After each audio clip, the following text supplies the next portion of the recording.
بخاف عليه. وبعدين يا رامي خلاص انا ما بقتش لايقه مع الزمن، بقيت نسخه قديمه. نعمل ايه بقى يا ست؟ الزمن اتشقلب.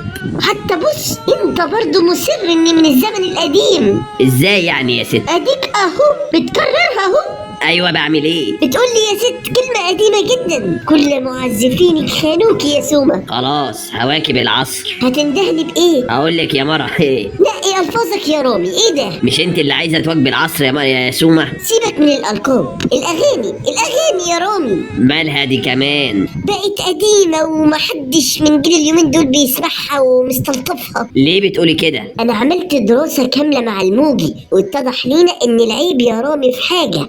اكيد العيب في الموسيقى يا ست. ازاي الموسيقى يا رامي؟ ايوه يا ست الناس بتزهق برضه، ما انت عبال ما تغني كان عمرو دياب سمعنا ألبومين. ما هو العيب مش في الموسيقى يا رامي. يبقى اكيد في اللحن. ماله اللحن يا سي رامي؟ ملوش يا ست، بس الناس دلوقتي عايزه الالحان اللي تطبل الودن، ترقص الحواجب، بتنفخ الشفايف، تجيب العرق، بتقص الورق. انت هتدخل لي قافيه يا رامي. ما انت حيرتيني يا ست. العيب في الكلام يا رامي. كلام ايه يا وليه؟ ده انا ما سبتلكيش حاجه الا وكتبتلك عنها. سبتلي كتير قوي يا رامي. فين ده الليل وسهرتهولك، الحب وظلمتهولك، الروح وسالتهولك، الشك وجاوبتهولك، يبقى فين يا ست؟ مش كفايه يا رامي مش كفايه. انا لازم اجدد يعني لازم اجدد. انا معاك يا ست. شوف انت عايزه تجددي ايه وتعمليه. عايزه اجددك انت يا رامي. يعني البس برمودا واعمل شعري فلافل؟ فلافل ايه وبتنجان ايه؟ انت اصلع يا رامي. انا عايزه اجددك يعني اغيرك. إيه تغيريني؟ لا لا لا لا يا ست، لا انا مستعد اغير في شكلي في كلامي في ستايلي، بس ما تسيبينيش والنبي يا ست. مع السلامه يا رامي. احنا جزينا يا ست الكل.